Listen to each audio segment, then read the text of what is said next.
When you're designing a website, there are certain elements that will be used over and over. For example, this button right here will be the same as this button right here, not in the colors, but in the padding, border radius, styling of the text, etc. And it will be the same on all your buttons on your website, probably.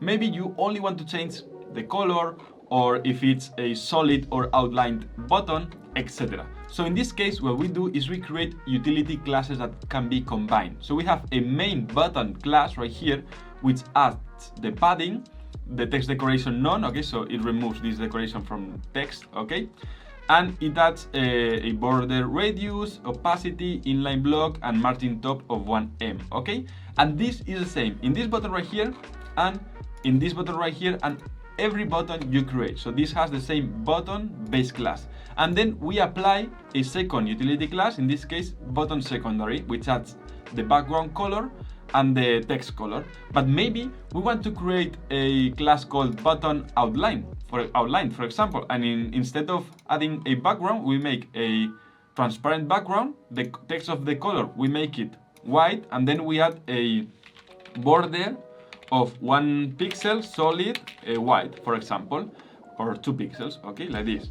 And this is the variation button outline, but it has the same padding, text decoration none, border radius, transition for the opacity, because when we over it will have some opacity. In this case not, but maybe you can add also some over styling for the button secondary, okay, so we can add a new buttons secondary 2 points over. So when we over it, we add a background of white, for example.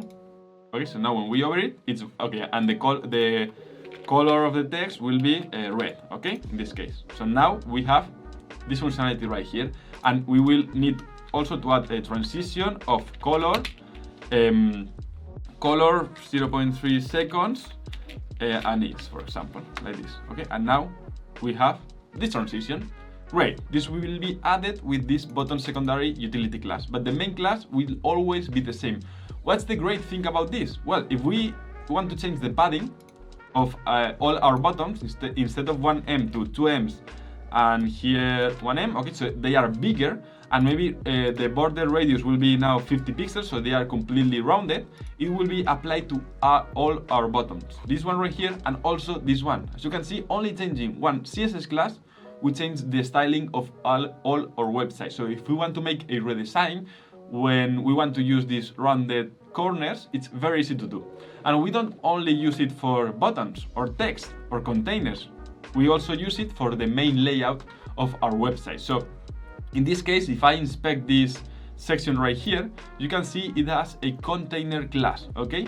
And this container class, if I select it right here, it's been applied to all the elements, okay? So every single element in this website has this container class.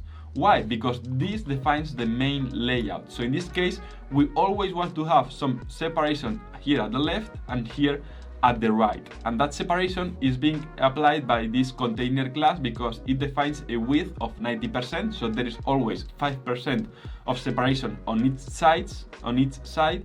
And it also has margin auto, so that content is centered. Okay, so this allows us, if I click here, so I can see it on different screen sizes, it will always have some spacing at the left and at the right. And as we are using percentage, it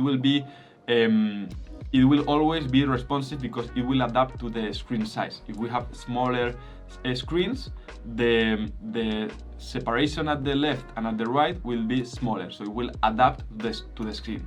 And we also have a max width of 1200 pixels because sometimes when we are on very big screens, okay, I'm going to zoom out, you don't want to have some of the content very far away at the left and some of the content very far away at the right, because it's a very bad user experience. So we are going to have a maximum width right here, okay? And you can, of course, modify it. If I change only this container class, which is defined once, okay, so let me see here the container class.